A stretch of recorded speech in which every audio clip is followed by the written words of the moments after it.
I've started this painting by just making loose marks. I'm using some color that was left on my palette at the end of the day, but you could definitely start this from scratch. So I call this the playful stage. I'm staying very loose, holding my brush at the end, and I am thinking about organic shapes. I know that I want to turn this into a bouquet of flowers, so I am thinking about that type of shape, more rounded, maybe putting in a few dark spots here and there. But at this point, just having fun and being playful. So this painting goes through many layers and iterations before it reaches its final destination. I think to keep the energy in the painting, we need to stay loose. My objective is just trying to get rid of the white space, build up some fun, using a different color palette. You want to be mindful if you're working wet into wet that you don't make mud by putting opposites on at the same time. So you may want to let your layers dry if you're switching between orange and blue, for instance, or yellows and purples. Otherwise, you will get brown, and this is very frustrating if you did not want to create that. So be mindful and just build up some layer, dry it with a blow dryer, and go back to work. Coming back in now with some dry mark making, using whatever was in my little crayon box. So these are woody Stabilos, and they are water soluble, which means they will run. That was a Stabilo Markall that I just used. Now back to a white Stabilo. Other things you can use are graphite, Lyra graphite, pencil crayons, chalk pastels. You can just try a myriad of different things that you have collected over time. If you're concerned about them running, you can definitely put down fixative spray. So I would do this outside. An aerosol fixative by Krylon works very well to lock in those water soluble marks that you made.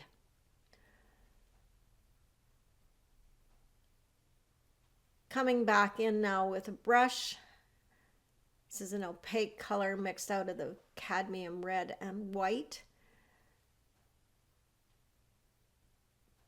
You want to start thinking about putting different values on your paper or canvas as well. And again, I'm thinking about organic shapes here, not really refining the composition, but just adding those round organic marks. I'm adding some greens in now that I've mixed from my palette using ultramarine blue and some yellow. If green is challenging for you and it's something that you're not presently mixing and you would like more information or a video on that, please let me know in the comments. I tend not to use pre-mixed greens from the paint company. I find that mixing my own creates better greens that are more harmonious with my painting. If you want to dull your greens down, this is where you would add a little bit of the opposite, so the opposite to green being red. Just add a little bit with your palette knife and that will tone it down.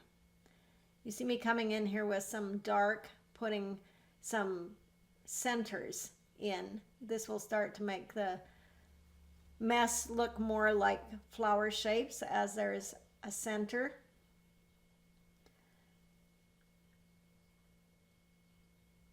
So again, I'm still just messing around and playing. And when I feel I get enough information and fun on this, I will stop and start to refine the composition.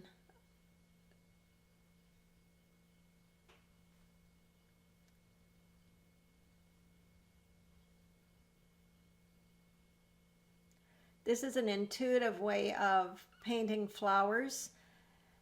And I have different techniques and ways that I start, but normally I do start it without much of a plan other than the plan to make flowers. So this could be the color palette that I feel would work well. The shapes that I'm putting down being more organic. If I was thinking intuitively making a landscape, my brush marks would be very much more linear than organic. So I do set an intention before I start. Often, not always, but in this case I wanted to paint a flower painting, getting ready for a course called In Bloom that I recently taught in my studio, but I have one coming up online. If you're interested, I'll leave the link below. And I'll walk you through the steps and help you, guide you with your painting.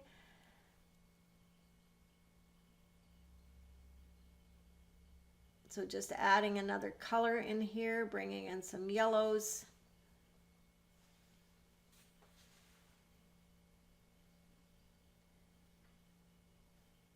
I also have a cheat sheet on 7 tips for staying loose that you might like to get and pin up on your studio wall to remind yourself of the different things you can do to keep your painting loose and playful.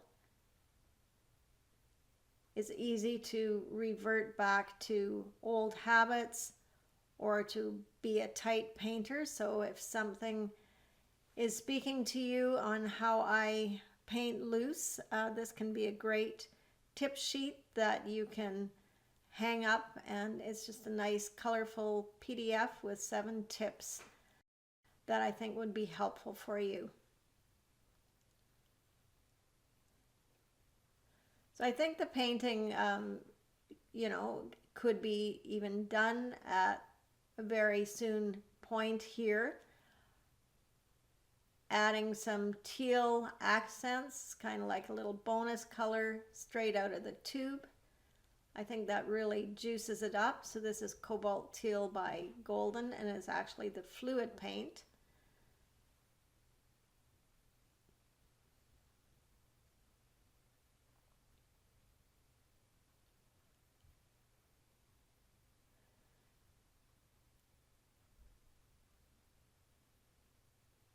So I've turned it upside down now, and I'm starting to bring some more colors in on this side.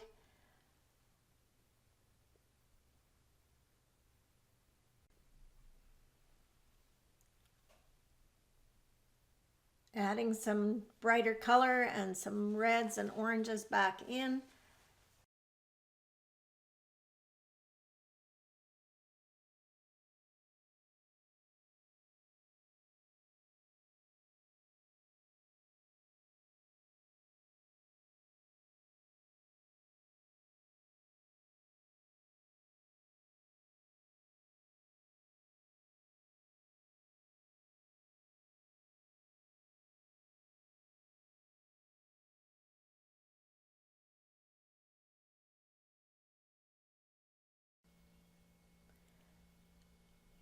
So this is the following day. It's an early morning session. I'm wearing one of my little beanies that's printed with my art. It's a great way to just cover up your bad hair day. And I've taken the time the night before to actually use an app called UDoodle to do some refining on my composition and decide where I want to let go and things I want to keep. So I'm using chalkboard chalk here to identify those shapes, and I'll start with that and see where it goes. So I'm going to be doing some negative painting as the next step for this. So I am going to put a container, the flowers in a container. I have a video on the UDoodle app that you can watch to learn how to use it. It's just really pretty simple and a good little app to refine your drawings and your paintings, to draw on top of them. So if you want to test it out, I'll put the link in the description below to that video. So sometimes as you're doing this, you start to see even more little shapes that come up as you start drawing this in on the bigger surface. Adding some bright green in here to just start to form the leaves. And starting to do some negative painting in the background. Now this color may change. It's just something I had already mixed up, and I don't necessarily want to use one flat color in the background, but I do want to start identifying my shapes here.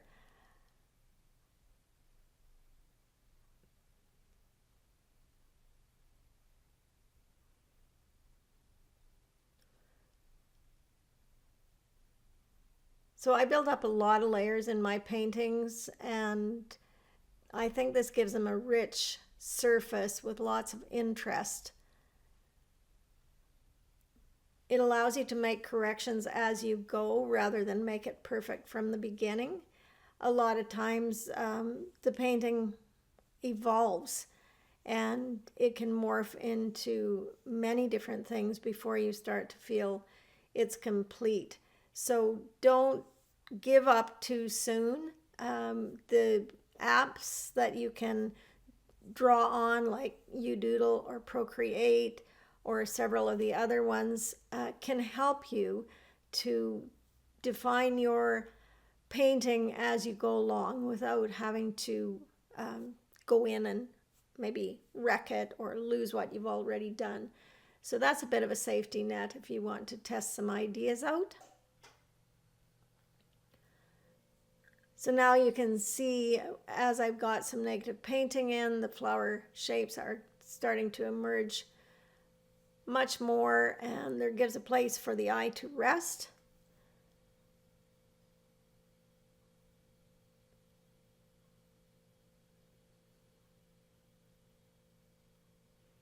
Now starting to come back in on the flowers and still keeping my paintbrush very loose. I've mixed up a coral type color here using my cad red and yellow that I had out. So just making it a little warmer, a little more peach, not so bubblegum-like.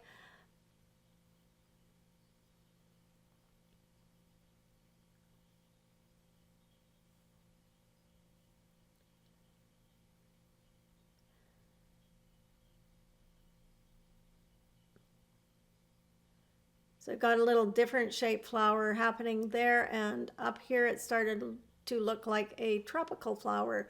Kind of reminded me of a heliconia or a ginger flower. So I'm leaving that in. It's a bit different than the rest of my large form flowers that have, to me, kind of like a peony, or it could be an open rose shape. I'm not trying for a specific flower here as much as an indication of flowers. So now I have the pot in. I've used dioxazine purple for that particular part of the painting, and I've added some of that purple in other places in the dark centers. And I want some of the flowers to cascade down over the pot, so it makes it look all connected, but this grounds the composition. You don't have to put a pot in. You could have the stems of the flowers reaching down. You could just have it all floral pattern-like a pattern painting, like a piece of wallpaper. There's no right or wrong how you want to do this. I could have pushed this painting several different ways, and it would have been successful. So it all comes down to choice. Here you see me adding in some small petal shapes of a flower just to give this a little bit more variety. And so something maybe like a daisy.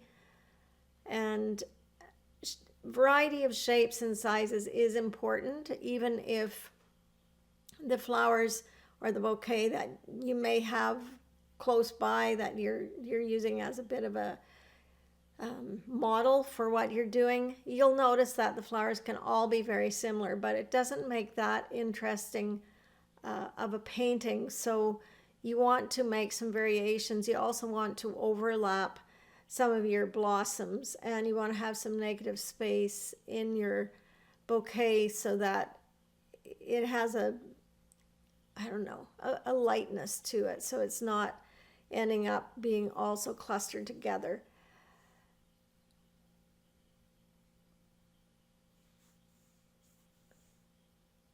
And don't be scared to try things as you go on your painting. You don't know if something's going to work or not. You can always change it. If you're working in acrylic, it dries very fast and it's easy to change. So here you can see me coming back in, changing the background color, pushing a little bit more of a blue and lightening it up. So every time you come in and paint your background, you can also work on refining your shapes and deciding what you want to let go. Initially, I don't let everything go that I might let go later on. It's good to save some things as you continue your painting, not to be too hasty, but you have to start asking yourself if something is adding to the painting or if it would be better just to have a flat negative space area. This gives a space for the eye to rest when we have some flatter areas that aren't busy. So it is really important. At the end, you can also put in some smaller filler flowers and tendrils. Switch up to using other materials as well. You don't have to stick with acrylic for sure. You can use dry media in your work, and you just have to remember to seal it so it doesn't run. So by using a working fixative like Acrylic spray fixative works well to seal it up so that you can just continue to keep painting. So I'm pushing the background color a little bit lighter. As much as I did like that color I had, I felt it was kind of competing with the bouquet, and this way, by going lighter, is going to make the flowers pop forward more. So continual adjustments as you go. It just doesn't happen instantly when you paint like this, when you're not using an actual reference or you don't have a still life set up with your flowers. You're just painting something from imagination. There is a lot of adjustments as you let the painting evolve, but I really love painting this way because I feel that I get something that is unique, and it's not something that I try to copy. So it's totally made up, but it has that essence that it could definitely be flowers that look like peonies or daisies, whatever. So I have a background in floral artistry, and I think that I have a strong sense of what flowers look like, even though I don't paint flowers that often. I come to them from a place of knowing them well, from having worked with them for many, many years. And I also love being out in the garden and created a little restful mecca in my backyard. If that's something that you would like to see, also let me know, and I'd be happy to take a little video and walk you around. Of course, if you come to a workshop in my studio, this is something that you will get to enjoy in person. But if you'd like to see it online, please let me know, and I would love to capture a little video of my garden in different stages. It's a real work in progress. It's something that we really worked on a lot over the COVID period, and developed a lot of different parts of the garden. So I do live on a large lot in the city. It's 1/3 of an acre, so I have a lot of space in the back, and I get to look out my studio window at the flowers and the greenery. So it's very lovely, and that certainly was one of my objectives when I was looking for a property, that I could have something in the back that would be quiet, and that I could have something beautiful to look at. And I just love that. And of course, the windows give me lots of natural light as well. So you can see that I'm just continuing to develop this and refine and add layers and add lights and darks, and that's all important, to have lots of contrast in your values. If value is something that you struggle with, I encourage you to turn your painting into something that's black and white. It would be mono on your phone, and take a look at it and see if you're sitting really in the mid values. And if you don't understand value, I also have a video where I walk you through doing a value scale, and I have a template that you can download and a guide of how to do this value scale. It can be really helpful to learn more about value and understand it, so that you can start to see value in your color as well, because color is so deceptive about value. So at some point in time on this painting, we want to start to decide where our focal point is going to be. Just toning the flower down there a little bit. That's right in the center. I don't want it to look like a target. And I'm coming back in on the flowers now, adding some more colors and layers. So it's a bunch of adjustments to get to the final end of your painting, and you have to decide where that end is for you. I like to step back and reflect a lot at this point. You don't see that in the video, as I've cut it all out and sped things up. Taking photos and looking at them on a smaller scale can be very helpful. Hanging it in an isolated area away from all the clutter in your studio, putting it in a room setting, looking at it first thing in the morning. So I've done some editing down in that corner. I've decided to let those go as well.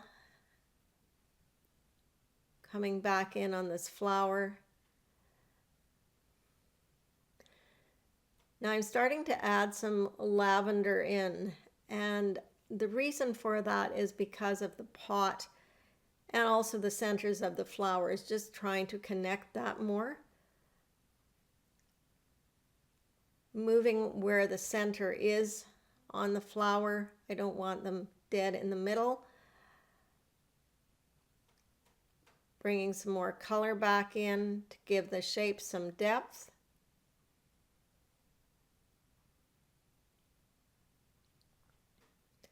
I'm still keeping my brush really loose, trying to just get really loose strokes, taming that flower down a little bit as well.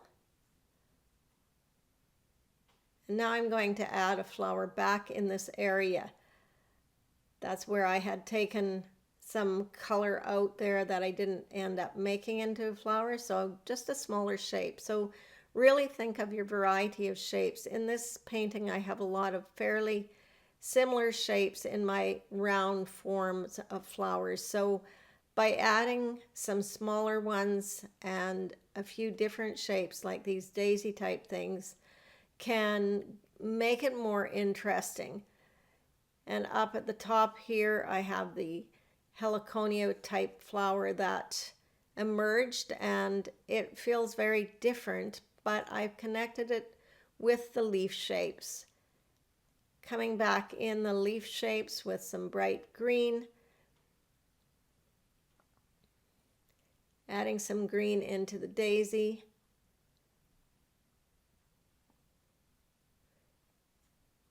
So you want to keep moving around your painting to keep it connected so you don't isolate one flower. And now I'm tidying up some of the areas here in the background.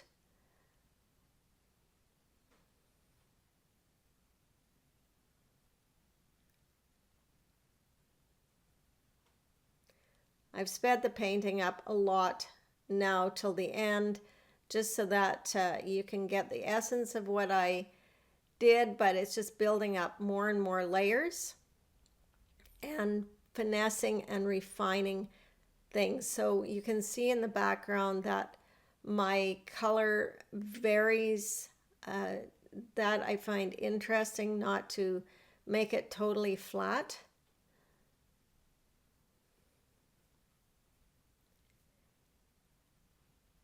If you are enjoying my content and getting value out of it, you can support me by buying me a coffee on my Buy Me a Coffee account.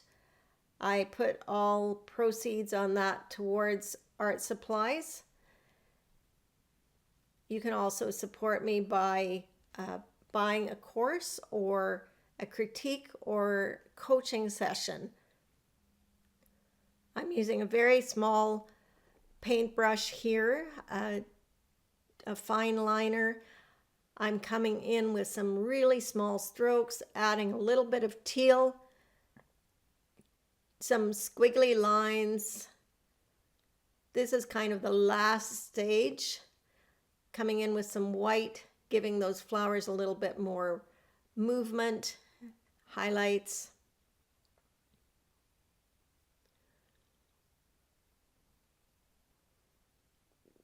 Just adding a little bit more definition to my daisy and my leaves. So this last step is really about making slight changes and finessing, letting things go, defining things, fine-tuning. So you can do as much or as little of this as you like.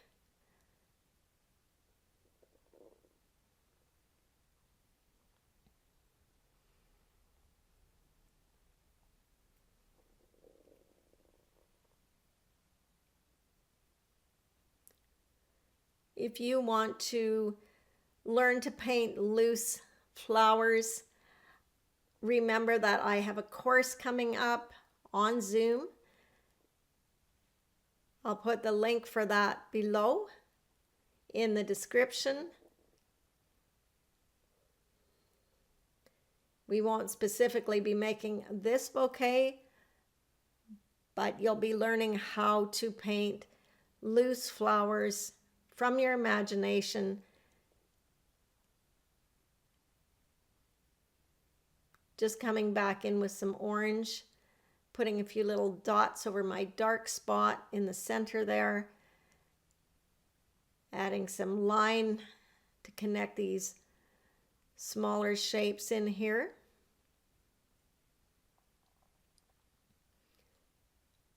Some highlight on the leaves.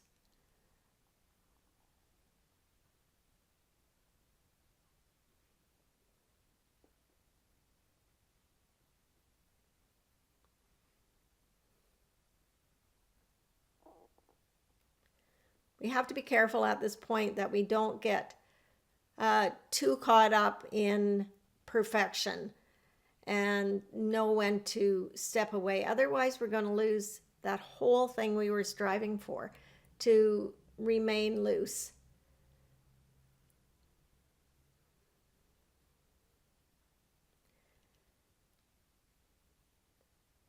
Here's the final piece, and I'm going to show it to you in some room settings here.